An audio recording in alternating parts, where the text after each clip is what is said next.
इनसे जानते हैं कि इनका मजीद क्या कहना है। इसको तवाफ करना जायज है? जायज है। ये बात आपको किसने बताया है?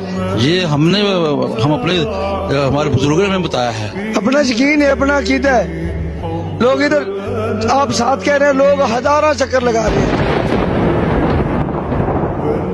बिस्मिल्लाहिर्रहमानिर्रहीम। नाज़रीन, अभी आपने ये वीडियो देखी जिसके अंदर ये अहबाब किसी दरबार या किसी मज़ार के हवाले से गुफ्तगू कर रहे हैं और जिसका तवाफ करने का जवाज वो पेश कर रहे हैं।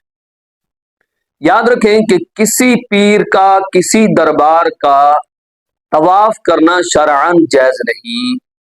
अहले सुन्ना व जमा की मसादिर कुतुब अक़ायद के अंदर कहीं भी नहीं लिखा हुआ कि किसी दरबार का आप जाकर के तवाफ कर सकते हैं।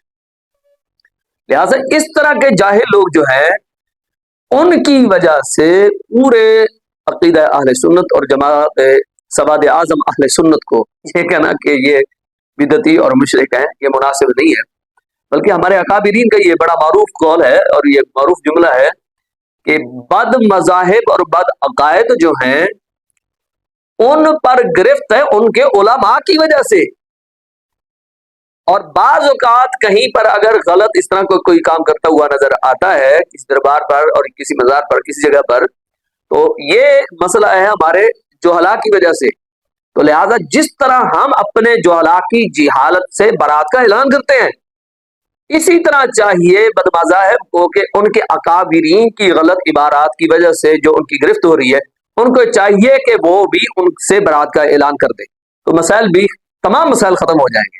लिहाजा दरबारों पर, मज़ारों पर हाजिर होने का जो तरीकाकार है वो आला हज़रत रहमतुल्लाह तआला ने फतवा रज़विया शरीफ के अंदर बिल्कुल आसान अंदाज के साथ बयान किया है कि जाकर हाथ लगाने की कोई हाजत नहीं है आपको, आप पीछे बैठ जाएं और फातिहा पढ़ के वहीं से वापस आ जाएं, क्योंकि आप इस काबिल भी नहीं है कि उस बुजुर्ग के पास आप जाकर के चूमे, झुके, सजदा करें या तवाफ करने। शरअन बिल्कुल जायज नहीं है। अल्लाह ताला हमें रुजू इल्लाह करने की तौफीक अता फरमाए, दीन मदीन की फहम नसीब अता फरमाए।